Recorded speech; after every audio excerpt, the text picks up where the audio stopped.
Hello, my name is Kemish Montes, and this is my presentation Reforestation in Pakistan.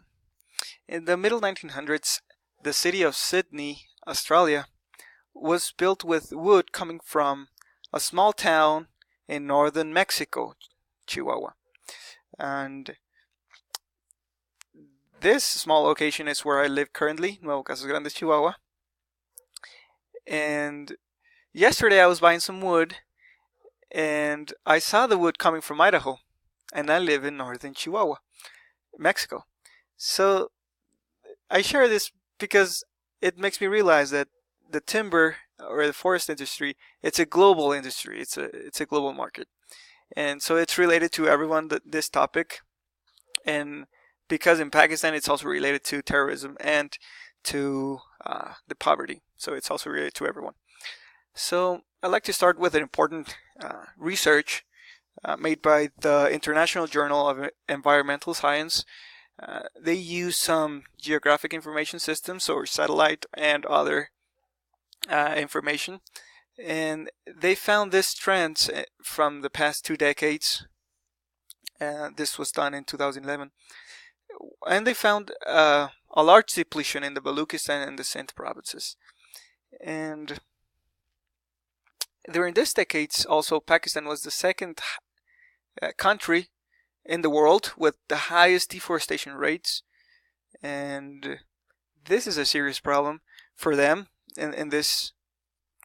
And you may remember in the book I Am Malala that she shares a couple of experiences where her like her location was flooded, like her father's school and other places, and this is has to do with the deforestation, and there's other relationships like the relationship with the Taliban. Her father, as Ashfaq Yusufzai, I'm sorry for the pronunciation, but he wrote an article. I left the link in the references at the end of this presentation, and he's talking about the relationship between the Taliban and the deforestation, and he calls it the timber mafia.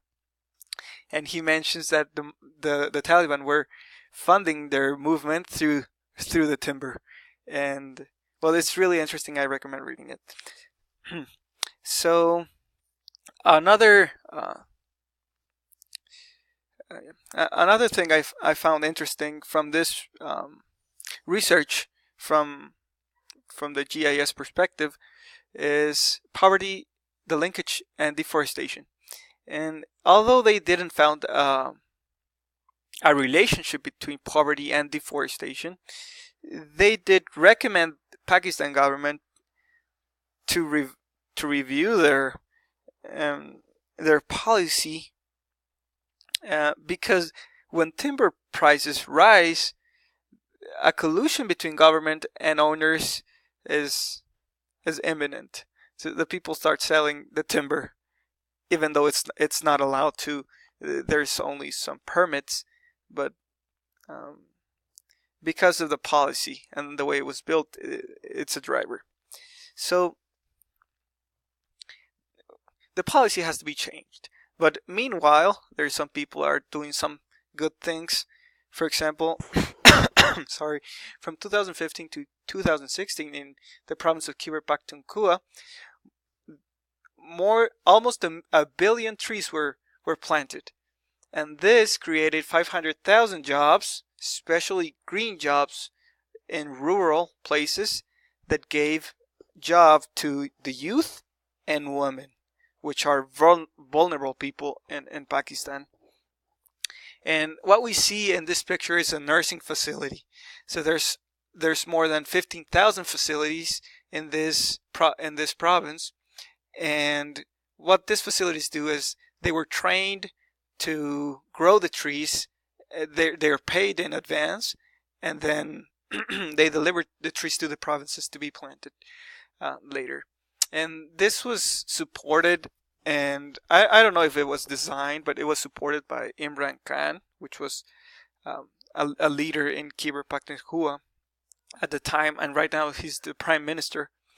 And he now, being the prime minister, he's going with this national program to go for 10 billion trees. The 10 billion tree tsunami. You can look it up in Google or something. And well, he's continuing with this forestation, and I'm sure it will create more jobs. He's driving an industry, and other people are partnering, like Nestle. They're trying to gain some of that promotion there. But it's an economic driver, and so I looked into the economics, and it's not a it's more of a conservative investment, but it's a good investment.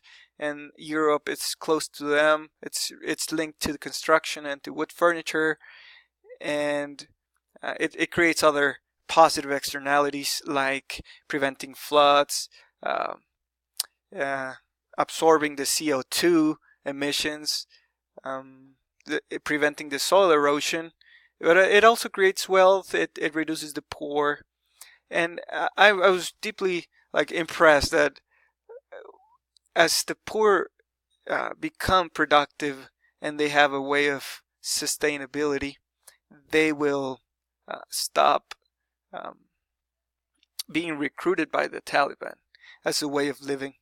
And as we've learned, they aim this type of people. So I really think, although it's not really a big profitable, it has a lot of profit, like socially and ecologically, and so it's related to everyone. It's related to national security. It's related to the global security, and also to the global industry.